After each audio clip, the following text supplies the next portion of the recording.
Welcome to my channel. Today, we're going to talk about one of the most important moments in history, the birth of the Roman Empire in 27 BC. This event changed the world forever. It marked the end of the Roman Republic, where the Senate and the people shared power, and the beginning of a new system ruled by a single emperor. From this moment, Rome became the most powerful empire in the ancient world, controlling vast lands across Europe, North Africa, and the Middle East. But how did this happen? How did a republic, which had lasted for centuries, collapse? The answer lies in years of war, betrayal, and political struggles. The Roman Republic was constantly at war, both with enemies outside and with its own leaders fighting for power. In the middle of this chaos, one man rose above all others: Octavian, the adopted son of Julius Caesar. With his intelligence, strategy, and ambition, he defeated his rivals and took complete control of Rome. He later became Augustus, the first emperor of Rome, and changed history forever. Join me as we go back in time to the final days of the Roman Republic, where powerful generals fought for control, alliances were made and broken, and a great empire was about to rise. Chapter 1: Rome before Augustus, the Republic era, and the crises.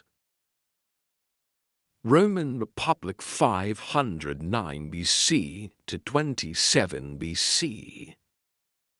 Rome before Augustus was an important period in Roman history, lasting from 509 BC to 27 BC, when Rome was still a republic. During this time, Rome didn't have an emperor, but instead was a republic, where political power was shared and managed by different institutions. The key political bodies in the Roman Republic included the Senate, consuls, and the popular assemblies. The Senate was the highest power, mostly made up of patricians, the aristocracy. While it wasn't a legislative body, the Senate had the power to make important decisions on things like war, finances, and foreign relations. Its influence was huge, and its decisions had a deep impact on Roman policies. Consuls were the two highest officials in the Republic, responsible for running the government and the army.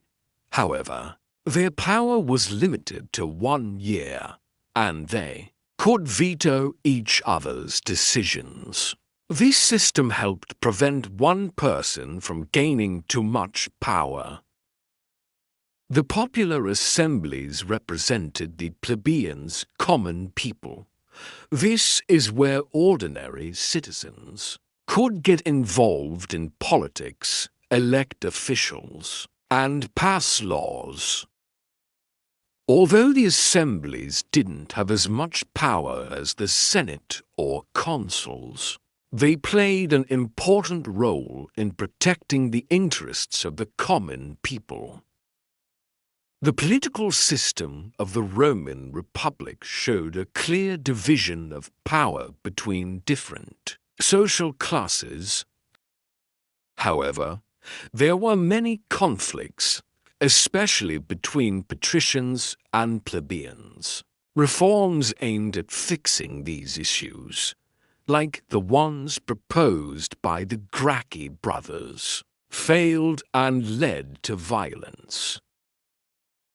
Conflicts between powerful generals like Marius and Sulla, or the Spartacus slave revolt, showed the instability in society.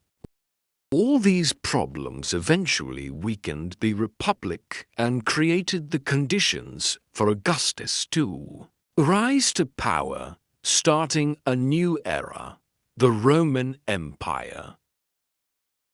The problems in the Roman Republic.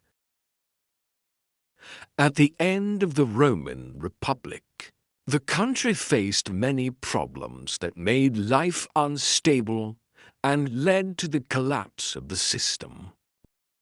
One of the main problems was the conflict between the patricians, the rich people, and the plebeians, the common people. The patricians had most of the power and wealth, while the plebeians had little power. This created tension because the common people wanted more rights and better treatment.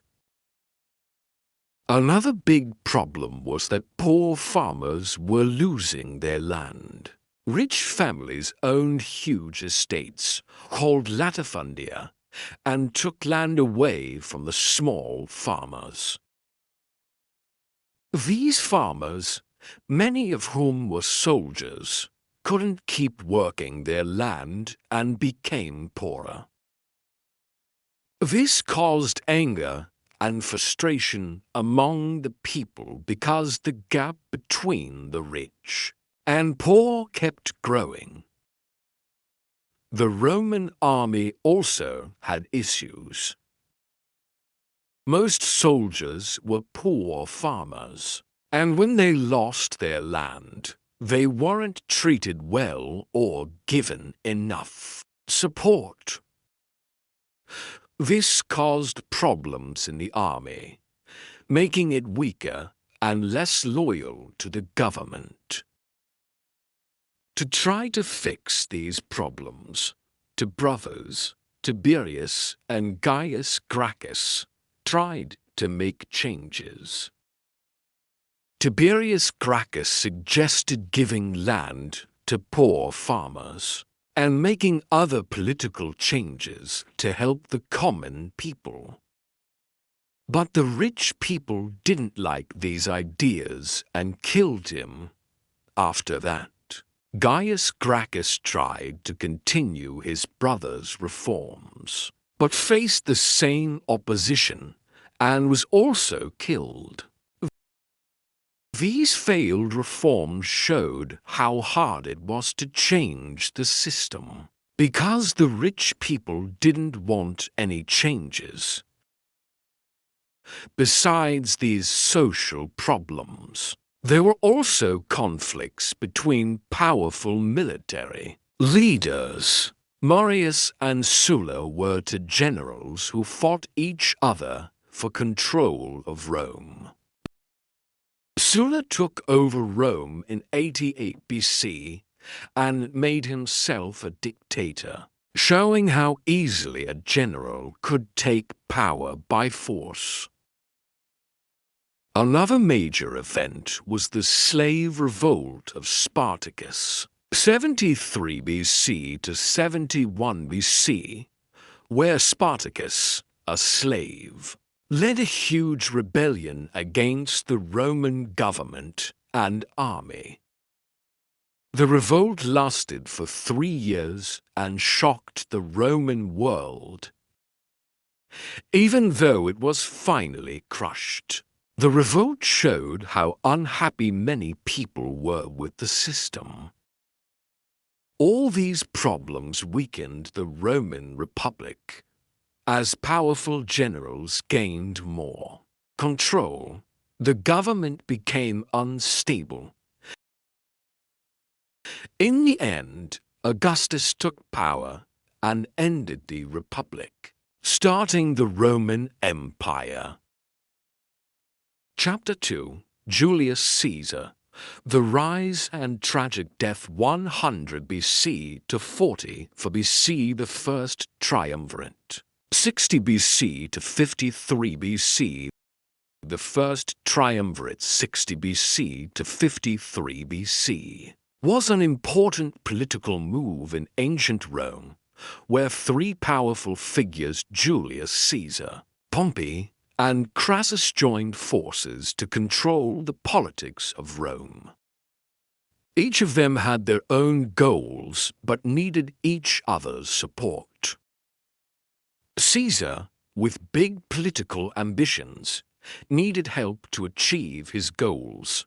Pompey, a famous general, needed political support to strengthen his position in Rome, and Crassus, the richest man in Rome, wanted to maintain his financial and political influence. This alliance allowed all three to concentrate power in their hands, making them nearly unstoppable in Roman politics. One key part of Caesar's career was his conquest of Gaul, 58 BC to 50 BC, where he achieved important victories, expanded Roman territory, and solidified his position. Through his successes in Gaul, Caesar became a hero in the eyes of the Roman people, gaining resources, spoils of war, and respect from the army. These victories were the foundation for his future political career. To strengthen his image, Caesar wrote Commentary di Bello Gallico, Commentaries on the Gallic War, a work that not only recorded his military achievements, but also helped him create the image of a brave, capable leader. This writing was his way of showcasing his strength and talent, gaining the support of both the army and the Roman people. The book also helped cement his political power and provided a strong base for his future political ambitions. Through the first triumvirate, his military campaigns in Gaul, and his written works, Caesar built an image as a military hero and a skilled leader, paving the way for his ambitious political future. The civil war between Caesar and Pompey, 49 BC to 45 BC. The civil war between Caesar and Pompey, 49 BC to 45 BC, began because of political and power struggles within the Roman Republic. Before the war, Caesar and Pompey were allies in the first triumvirate, along with Crassus. But their relationship became strained due to differing interests and ambitions. After Crassus died in battle in 53 BC, Pompey became a political ally of the Roman Senate, while Caesar, with his strong military power from the Gallic Wars, modern-day France, began to challenge Pompey and other political forces. In 50 BC, the Senate demanded that Caesar disband his army and return to Rome if he wanted to keep his citizenship. This threat made Caesar feel endangered, and he refused to give up the military power he had built. Facing political and military pressure, in 49 BC, Caesar took bold action by crossing the Rubicon River with his army, an act that broke Roman law and marked the start of the Civil War. His famous words, "Alia ioptera state, the die is cast," showed that he was determined to press on no matter the consequences. Before Caesar crossed the Rubicon, Pompey had started preparing for war and gathered his army to fight Caesar. However, when Caesar advanced, Pompey chose to withdraw his forces instead of confronting Caesar directly in Rome. He and his allies moved eastward, hoping to build a stronger army to face Caesar. This decision was a strategic mistake, as Pompey was too worried about losing control of Rome and didn't dare to face Caesar head-on from the beginning. Finally, in 48 BC, Caesar and Pompey met in the Battle of Pharsalus. Even though Pompey's army was larger, Caesar won due to his superior military strategy. After his defeat, Pompey fled to Egypt seeking refuge. However, upon arriving, he was assassinated by King Ptolemy XIII of Egypt, who hoped to gain favor with Caesar. Pompey's death ended the civil war and allowed Caesar to rise to power. After his victory in 46 BC, the Roman Senate granted Caesar the title of dictator for life, giving him absolute power. This new authority helped Caesar strengthen his position, but it also caused concern among the Roman elite who feared he might overthrow the Republic. The assassination plot against Caesar took place in 44 BC, the assassination of Julius Caesar. On March 15th, 44 BC, the Ides of March was not just a simple event, but the result of a long build-up of political problems. After Caesar became dictator for life in 46 BC, his power grew, which made many senators and wealthy Romans worried about the future of the Roman Republic. Even though Caesar made many positive changes in politics, the military, and society, his long hold on power and his desire to keep strengthening his personal position led to strong opposition in the Senate. The senators, especially those who supported the idea of the Republic, were afraid that Caesar wanted to become a king and destroy the system of government that the Roman Republic had built for centuries. The rich and powerful families started to feel that Caesar was taking away their power and wealth. Because of this, a group of senators began to secretly plan to kill Caesar, hoping to save the Republic and stop him from having too much power. Brutus and Cassius were two of the main people behind the plot. Brutus, even though he was Caesar's adopted son and trusted by Caesar, felt that killing Caesar was the only way to save Rome. Brutus believed that if Caesar kept power, Rome would turn into a monarchy, and he didn't want that. Even though Brutus felt conflicted because of his loyalty to Caesar, he decided to join the plan. Cassius, a senator who disliked Caesar, was also eager to take part in the plot. He convinced many other senators to join him, creating a group of people who all wanted to get rid of Caesar. On March 1540 BC, the plan was carried out in the Senate, where Caesar was about to attend a meeting. The attackers, including Brutus, stabbed him 23 times while he was sitting in the Senate. The most shocking part of the assassination was Brutus' involvement.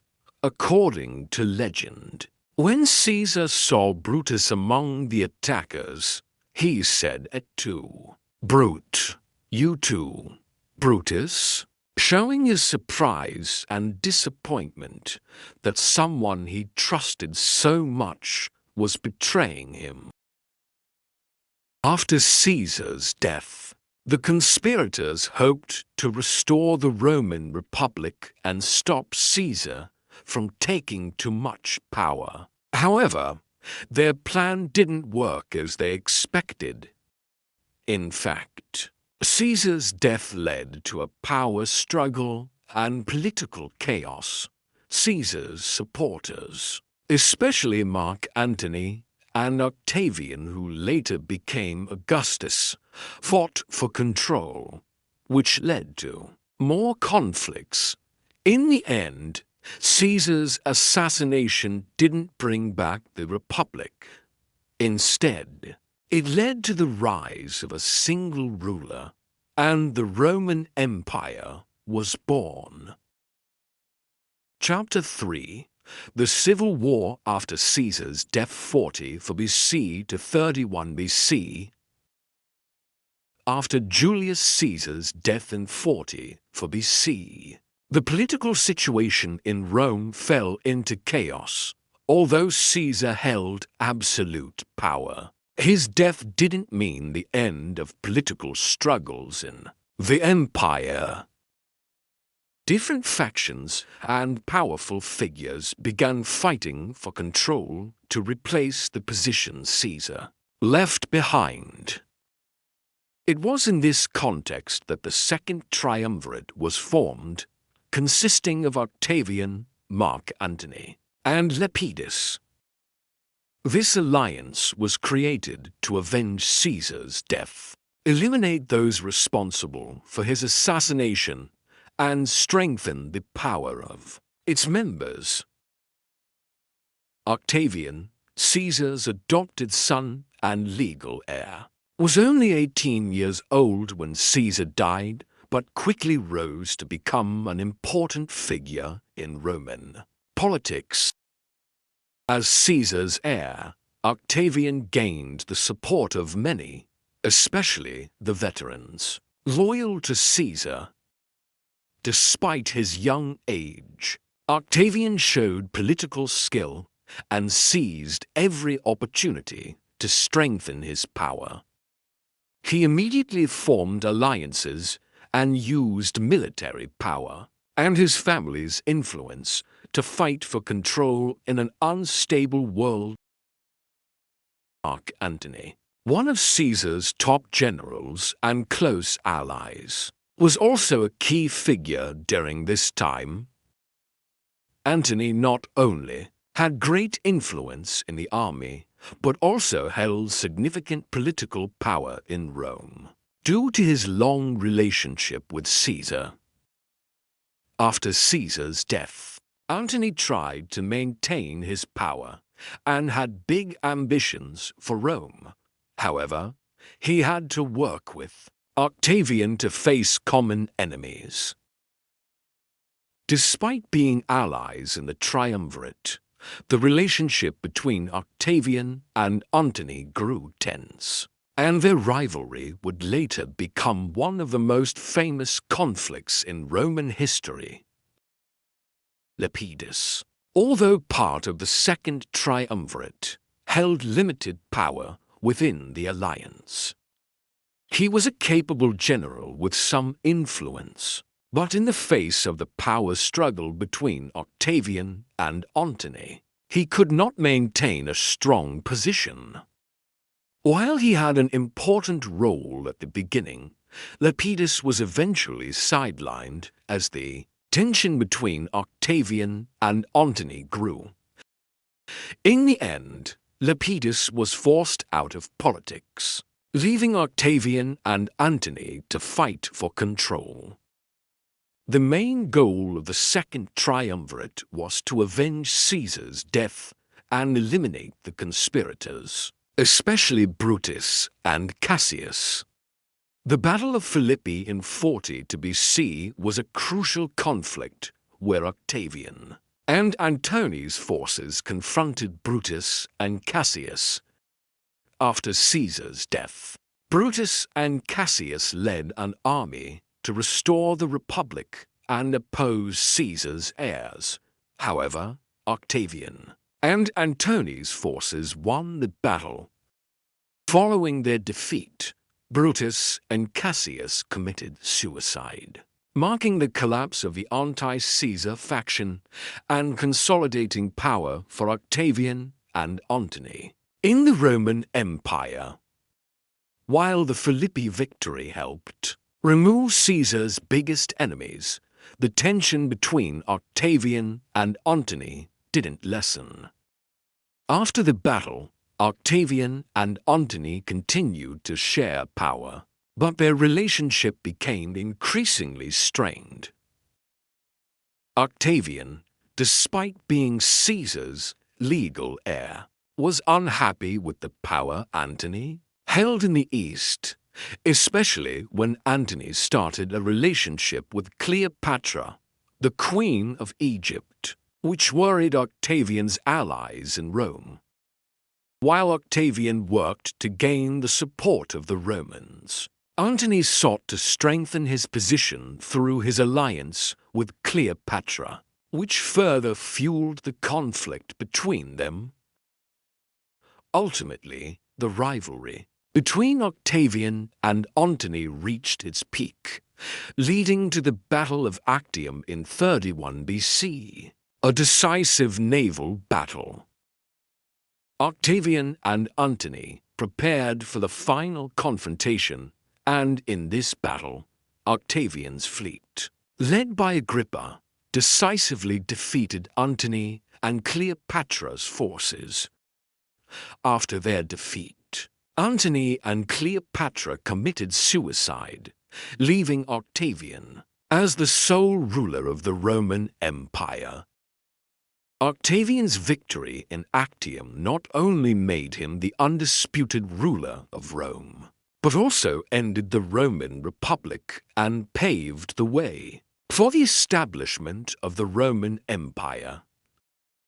The Second Triumvirate was a crucial period in Roman history, reflecting the power struggles after Julius Caesar's death. While the alliance between Octavian, Antony, and Lepidus helped secure important victories, such as the Battle of Philippi, it also set the stage for divisions and conflicts between its members. Ultimately, Octavian triumphed and became emperor, Augustus, ending the Roman Republic and ushering in a new era, the Roman Empire. Chapter 4. The establishment of the Roman Empire 27 BC, Octavian becomes Augustus. After defeating Mark Antony and Cleopatra at the Battle of Actium in 31 BC, Octavian became the sole ruler of the Roman Empire. In 27 BC, he officially declared the founding of the empire and the beginning of Rome's Golden Age. Although Octavian claimed to return power to the Senate, in reality, he held absolute control. His actions clearly showed that he controlled the military, finances, and politics of the entire empire. When Octavian returned to Rome, he stated that he would return power to the Senate and the people of Rome. But, in fact, he took full control over all important areas of governance, while maintaining the outward appearance of a republic with the Senate and existing offices. Octavian cleverly eliminated political rivals and kept control of the military, finances, and politics. He was given authority over important provinces, especially those crucial for military matters, allowing him to maintain absolute control over the army. In 27 BC, the Senate granted Octavian the title Augustus, meaning the revered one. This title was not only an honor, but also marked the shift from the Republic to the Roman Empire. From that point on, Octavian became the first emperor of Rome, ending the Republic and starting the era of the Roman Empire. Even though he didn't officially call himself an emperor, the power he held effectively ended the Republic and marked the beginning of a new era, filled with power and stability. Under Augustus' rule, Rome saw many significant reforms that helped establish a strong foundation for the empire. One of the most important reforms was the reorganization of the military. He established the Praetorian Guard, a special force of soldiers directly loyal to the emperor. The Praetorian Guard not only protected Augustus, but also became a political force, with the power to influence decisions in Rome. This helped ensure military stability for his regime. Augustus also focused on stabilizing and growing the Roman economy. He tightly controlled the tax system, ensuring a steady flow of revenue for the state, and used public funds to build infrastructure such as roads, bridges, and other projects for military and commercial purposes, expanding trade and commerce with different regions of the empire and beyond greatly improved the Roman economy. One of Augustus' most notable achievements was the period of peace known as Pax Romana, Roman peace. This lasted around 100 years, 27 BC, AD 180, during which the Roman Empire did not face any major wars. Augustus successfully maintained order and stability in the empire through military and political measures, helping Rome become a powerful superstate in the ancient world. This was a time of prosperity for Rome, with economic growth, cultural flourishing, and the empire maintaining control over a vast territory. In conclusion, through his reforms, Augustus transformed the Roman Empire from an unstable republic into a powerful and prosperous empire. His military, economic, and political reforms not only strengthened the emperor's power, but also laid the foundation for the long-lasting success of the Roman Empire. And that is the history of the formation of the Roman Empire, a pivotal period, marking the transition from a relatively democratic republic to a strong, authoritarian regime under the leadership of Augustus. From that point, Rome not only became a mighty superpower, but also set a model for future empires in concentrating power in the hands of one emperor. Augustus' reforms and strategies not only brought stability and prosperity to the empire, but also ushered in a new era where state control became almost absolute. However, this success also raises a profound question: is stability worth sacrificing freedom? This is a question every society and regime must face when choosing between maintaining order and protecting individual freedoms. The lessons from Roman history not only help us better understand the past, but also prompt us to reflect on the core values we will choose for the future.